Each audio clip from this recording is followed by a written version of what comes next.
تو ٹیسٹ تو آئے گا. دنیا تو جو ہے وہ ایسی جگہ ہے جہاں پر انسان کو پرکھا جائے گا, اور پھر وہ حکمت بہتر اللہ ہی جانتے ہیں.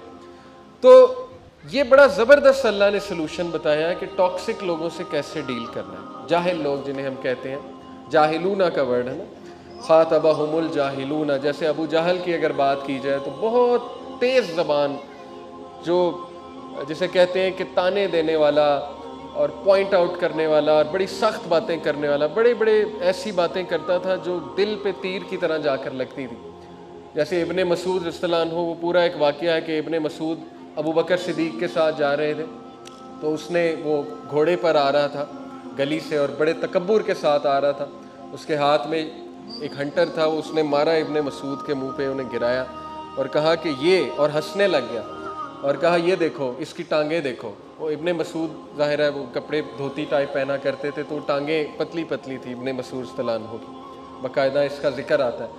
تو کہتا ہے کہ یہ دیکھو اس کی ٹانگیں, یہ گڈریا, یہ شیفرڈ, یہ غریب آدمی, یعنی یہ ڈیگریڈڈ ذلیل آدمی, نعوذ باللہ, اس سے ڈراتا ہے ہمیں محمد کہ یہ ہے میری آرمی. دیکھیں کس طرح کی بات ہے, دل میں سیدھا لگنے والی. اور کیا صبر سکھایا تھا اللہ کے نبی صلی اللہ علیہ وسلم نے صحابہ کو.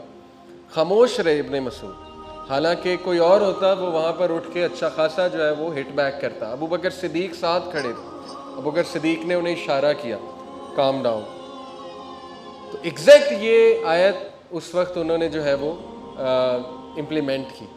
اور بڑا خوبصورت واقعہ ہے کہ حضرت عمر رضی اللہ عنہ اس وقت مشرک تھے, وہ وہاں سے گزر رہے تھے, تو حضرت عمر نے ان کو ہاتھ دیا, ابن مسعود کو یوں ہاتھ دیا اور اٹھایا اور آگے چلے گئے. تو ابن مسعود نے کہا کہ واللہ اللہ کے نبی کی دعا تمہارے بارے میں قبول ہوگی. تو حضرت عمر ایک دم رک گئے اور انہوں نے پیچھے دیکھا اور انہوں نے کہا کیا مطلب. تو انہوں نے کہا کہ اللہ کے نبی نے تمہارے لیے اور وہ اس کے لیے دعا کی ہے, تو تم بہتر ہو, واللہ تم دونوں رجل میں سے, دونوں مین میں سے تم بہتر ہو. کتنا خوبصورت واقعہ. تو یہ عکاسی کرتا ہے اس آیت کی یہ واقعہ کہ جب جاہلون سے تمہارا جو ہے وہ, کیونکہ جاہل آدمی آپ کو پتہ ہے جس کی زبان تیز ہے, اس کا مقابلہ کرنا بڑا مشکل ہے. امام شافعی کا غالباً کوٹ ہے کہ میں کبھی ڈیبیٹ نہیں ہارا سوائے ایک جاہل کے ساتھ, کیونکہ اس نے مجھے جہالت سے ہرا دیا, کیونکہ ظاہر ہے اس میں اس کا ایکسپیرینس زیادہ ہے. You can not defeat a person جو, لیکن یہ کہ ہم اس کو اپلائی کچھ ایسے بھی کرتے ہیں کہ قالوا سلامہ کا مطلب نا, مطلب ہم باقاعدہ یہ آیت کوٹ کر دیتے ہیں اور ہم اس کو باقاعدہ چڑھانے کے لیے یہ آیت سناتے ہیں جس کو ہم جاہل سمجھتے ہیں, اور پھر کہتے ہیں السلام علیکم, تاکہ وہ چڑھے بھی, اس کے دل میں جا کے لگے کہ تم جاہل ہو. یہ امپلیمنٹیشن اصل میں نہیں ہے اس آیت کی. اس سلامہ سے مطلب ہے words of peace, words of dignity. یہ اس سے مراد ہے کہ ڈگنیٹی دکھاؤ وہاں پہ, کائنڈنس دکھاؤ وہاں پہ, خاموشی اختیار کر لو وہاں پہ. بہت امپورٹنٹ ہے یہ, یقین کریں. سائیکولوجیکلی اسپیکنگ ٹاکسک لوگوں کے ساتھ ڈیل کرنے کا, کیونکہ جو آپ کو بلی کر رہا ہے, اگر آپ زیادہ افیکٹ ہوں گے تو وہ زیادہ چڑھائی کرے گا, کیونکہ اسے وہ ایک چانس مل جائے گا کہ یہ تو افیکٹ بھی ہو رہا ہے. اور ہر بات کا جواب دینا یہ بالکل بھی وائز وزڈم نہیں ہے کہ ہم ہر بات کا جواب دیں اور ہر بات پہ پریشان ہو جائیں اگلے کے. دیکھیں سفیان الثوری نے کہا تھا کہ if you know about your self you will not be harm by what other people say about you. Self awareness, self awareness کہاں سے آتی ہے؟ یہ بڑے ڈیپ کانسیپٹس ہیں, میں نے ان پہ بہت بات کی ہوئی ہے, چونکہ میرا نفسیات میں بھی تھوڑا انٹرسٹ ہے. اس کو ہم کہتے ہیں internal validation. Internal validation versus external validation. جو ویک پرسنالٹی ہے جس کو اللہ کا تعارف نہیں ہے, وہ ایکسٹرنل ویلیڈیشن لیتے ہیں. ایکسٹرنل ویلیڈیشن سے مراد ہے کہ باہر سے ویلیڈیشن لیتے ہیں, انہیں باہر سے پریز چاہیے ہوتی ہے.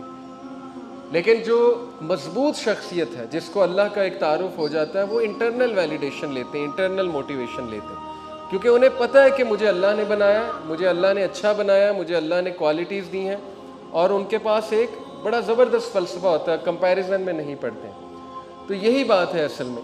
تو بہرحال یہ باقاعدہ اللہ نے ٹاکسک لوگوں کے ساتھ ڈیل کرنے کا ایک کرائٹیریا بتایا اور تعریف کی ہے کہ اللہ کے بندے, رحمان کے بندے, صفت کون سی ہے؟ رحمان کے بندے. یعنی ظاہر ہے اللہ رب العالمین رحمان ہے, تو پھر اس کے بندے بھی رحمان ہونے چاہیے, اس کے بندوں کو بھی رحم کرنا چاہیے دوسروں پہ. اور اس کو میں کہتا ہوں طبیب مینٹیلٹی. یہ بہت ہائی لیول مینٹیلٹی ہے. اس تک پہنچنے کے لیے ظاہر ہے کہ ایفرٹ تو بہت درکار ہے, اور اس تک کیسے بندہ پہنچتا ہے؟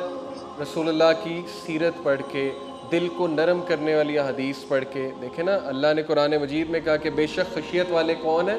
جو علم والے ہیں. تو خشیت کا علم کے ساتھ بڑا گہرا تعلق ہے. علم سے مراد ہے اللہ کے بارے میں علم. تو کل ہی بھائی نے مجھ سے سوال پوچھا کہ خشیت کیسے آئے گی، مطلب میں کیسے تقوی والا بن جاؤں. تو یہ آیت میں نے سنائی کہ دیکھیں، آپ اسلامک لٹریچر پڑھیں، ایسا قرآن مجید کی آیات پڑھیں دل کو نرم کرنے والی. کتاب الرقاق صحیح بخاری میں ہے، صحیح مسلم میں ہے، ہارٹ سافٹننگ احادیث ہیں. رسول اللہ صلی اللہ علیہ وسلم کی سیرت پڑھیں، صحابہ کی سٹوریز پڑھیں، ان کا اخلاق کی کتنی کمی ہے انفارچونیٹلی. یہ ایک بڑا المیہ ہے ہماری قوم میں اخلاق کی بہت کمی ہے، سختی بہت زیادہ ہے. اللہ کے نبی صلی اللہ علیہ وسلم کہا گیا کہ اگر آپ نرم نہ ہوتے تو یہ آپ سے دور بھاگ جاتے، آپ کے پاس نہ بیٹھتے. تو یہ حکم دیا گیا ہے. تو اس لیے طبیب مینٹیلٹی، میں اس مینٹیلٹی کو کہتا ہوں کہ جب آپ اگلے کو اس لیول کا حسن ظن دیتے ہیں، آپ اس لیول کے سیلف اویئرنیس پہ ہوتے ہیں اپنے بارے میں، الحمدللہ آپ کو اتنا اپنے بارے میں پتہ ہوتا ہے کہ یہ بندہ جو اس وقت پرابلم کریٹ کر رہا ہے، اس کا مسئلہ چل رہا ہے بیچارے کا، بجائے کہ آپ اپنے اوپر لینے کے، بجائے کہ آپ ایک دم یہ سمجھیں کہ یہ مجھے اٹیک کر رہا ہے، آپ فوراً سے یہ خیال لاتے ہیں کہ یار اس کی زندگی میں کچھ چل رہا ہوگا. یہی ہے طبیب مینٹیلٹی. ایک طبیب جو ہے وہ ہر ایک کو پیشنٹ دیکھتا ہے ان اے پازیٹیو سینس اور حسن ظن دیتا ہے. اور انبیاء کی یہی مینٹیلٹی. رسول اللہ صلی اللہ علیہ وسلم، ایک بدو نے چادر جو ہے وہ اتنی زور سے کھینچی کہ رسول اللہ صلی اللہ علیہ وسلم جا رہے تھے، چادر پیچھے سے یوں کھینچی، ان کے ریش پڑ گیا گردن.